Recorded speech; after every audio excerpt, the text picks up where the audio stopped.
The future is here.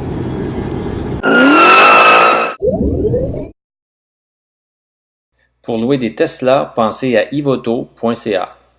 Une chose que je remarque, c'est que je suis habitué en conduisant une voiture de mettre le bras droit sur le bras de vitesse pour m'accoter. Puis en fait de mettre la main sur le bras de vitesse. Le coude est toujours accoté sur l'appui-bras ici, mais la main est sur le bras de vitesse. Puis là-dessus, il n'y a pas de bras de vitesse. C'est très comique. La direction est extrêmement précise. Aussitôt que le volant se déplace un petit peu du centre, la voiture entreprend un virage. Donc c'est vraiment une direction,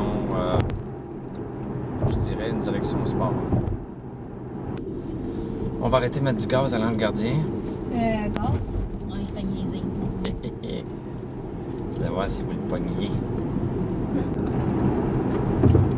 Ça roule bien, ça roule bien. Il y a du torque. Il y a beaucoup de torque. Aussitôt qu'on pèse un petit peu sur l'accélérateur, la puissance est là, sans bruit. C'est vraiment smooth.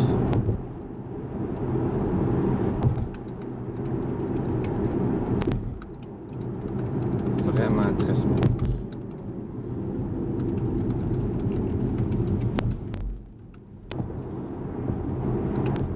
Donc on est parti de Montréal, la voiture disait que nous avions 362 km de charge. On vient de quitter le pont Champlain et on est à peu près à 350 km. La voiture nous a dit avec le GPS que on arriverait à la maison avec 49% de charge sur la batterie. Donc c'est un voyage de 130 km. Fait que donc 362 moins 130, ça fait quoi? Ça fait 232. On devrait avoir 232 km restants. On voit le petit écran gris dans l'écran. Ça veut tout simplement dire que la voiture peut être mise en pilotage automatique. Donc toutes les conditions sont là pour permettre ça. Donc on va le faire, on va juste attendre. Ah, il s'aperçoit qu'il y a un camion. Une voiture avec un camion. Effectivement, il y a une voiture avec un camion. Donc l'autopilote reconnaît bien les choses. Ça, là. Police, le autopilot. Ah oui, oui, oui. Et voilà, nous sommes en autopilot.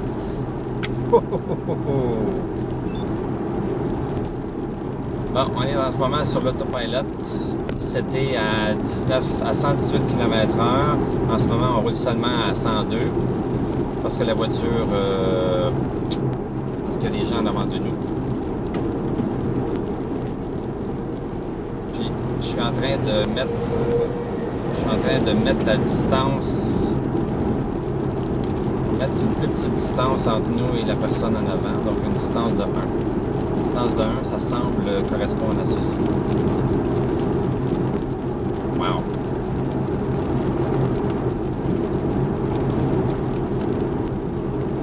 Donc, je ne touche pas au volant en ce moment du tout.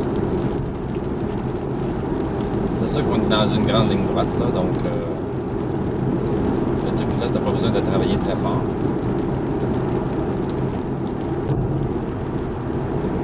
L'autopilote est quand même bon parce qu'ici, les lignes à gauche, la ligne à gauche n'est pas très claire. L'autopilote la voit quand même. On voit avec les deux lignes bleues sur l'écran que l'autopilote voit les deux lignes.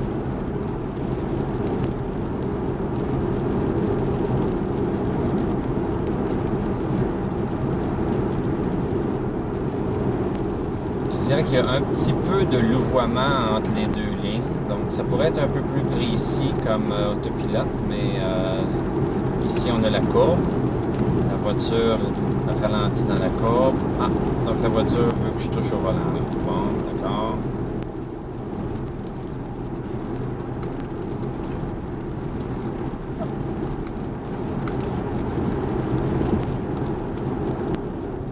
Je touche au volant, mais en fait, comment je peux dire ça? C'est pas moi qui conduis. J'ai juste la main sur le volant et le volant bouge tout seul.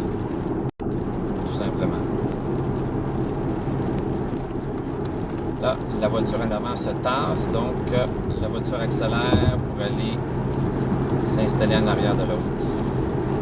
Parce que j'ai mentionné une distance de 1. Je dois dire que l'écran en arrière du volant est vraiment de très haute qualité. On ne voit pas les pixels du tout. C'est vraiment très agréable à regarder.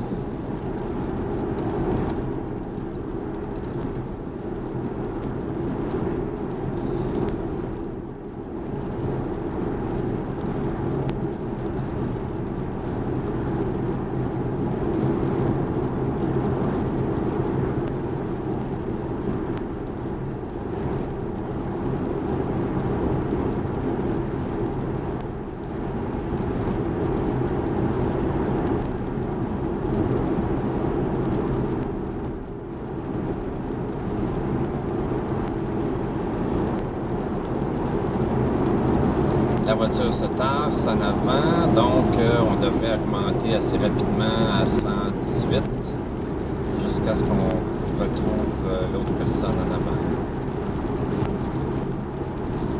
C'est très relaxant de conduire de cette façon-là.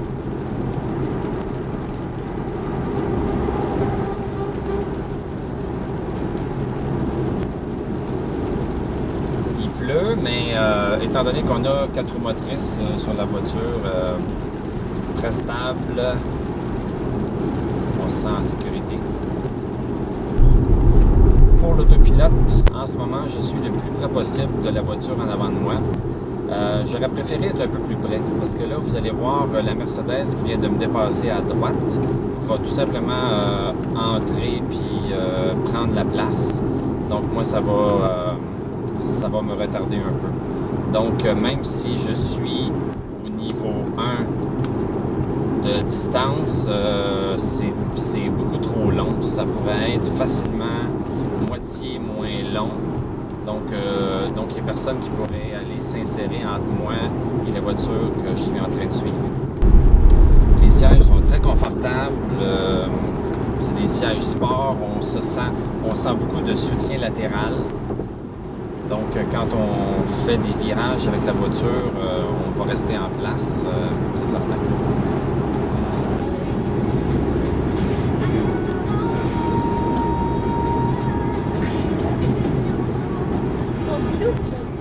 Regarde maman, pas de main. Bon, avec l'autopilote, il est possible de changer de voie de façon automatique. Fait qu'en ce moment, je suis sur la voie de gauche et je vais lever le clignotant. La voiture, tout simplement... Ah! Ok, il faut que je le tienne, je pense. Je tiens le clignotant. La voiture change de voie toute seule. J'ai pas besoin de rien faire. Wow! Je suis encore sur l'autopilote et je dois dire qu'il pleut. Il pleut quand même un petit peu pas mal. Puis l'autopilote n'a pas de misère du tout à voir les lignes et à fonctionner correctement.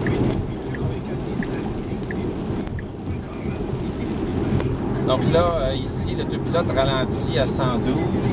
Je vais faire un changement de voie. Et ça remonte à 119. On peut suivre l'autre voiture.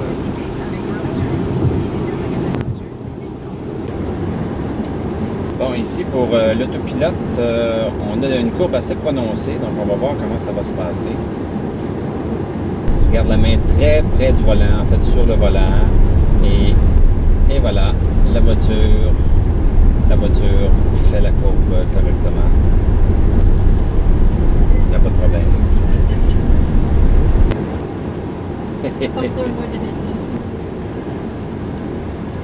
Ouais, c'est un bon test ici. Là. Ça, c'est une belle courbe prononcée à 119 km/h sur l'autoroute, sur la 10, en direction de Sherbrooke. Aucun problème. Puis il pleut en plus. Fait que la caméra qui est juste ici en haut, elle reçoit un peu de pluie, mais pas grave. La caméra détecte la voiture en face de nous et va nous ralentir tranquillement. Encore à 119. La courbe est de l'autre sens. Là, la voiture nous demande de toucher au steering, au volant. Je l'ai touché. La voiture est contente. On voit la voiture qui est dans l'autre voie. Ici, la minivan est dans l'autre voie. Fantastique. Donc, on a fait Sherbrooke-Magog sur l'autopilote en entier. La seule chose que j'ai à faire, c'est superviser, m'assurer que la voiture ici, en fait, cet écran-là ici en bas, en arrière du volant, ça me montre ce que la voiture voit. Fait que j'ai juste à m'assurer que la voiture voit les bonnes choses. Elle voit les deux lignes. Donc, quand c'est en bleu, ça veut dire que la voiture reconnaît les deux lignes. Donc, elle peut se situer à l'intérieur de cette voie-là. Puis ensuite, je n'ai qu'à regarder si la voiture voit bien les voitures qui sont à l'extérieur. En ce moment, elles sont trop loin en avant. Mais dans quelques instants, on va voir que la voiture va pouvoir les reconnaître. Je vais faire un changement de voie automatique. Le changement de voie s'opère. Puis très bientôt, on va voir dans le volant la Mazda 3 qui est juste en avant de moi.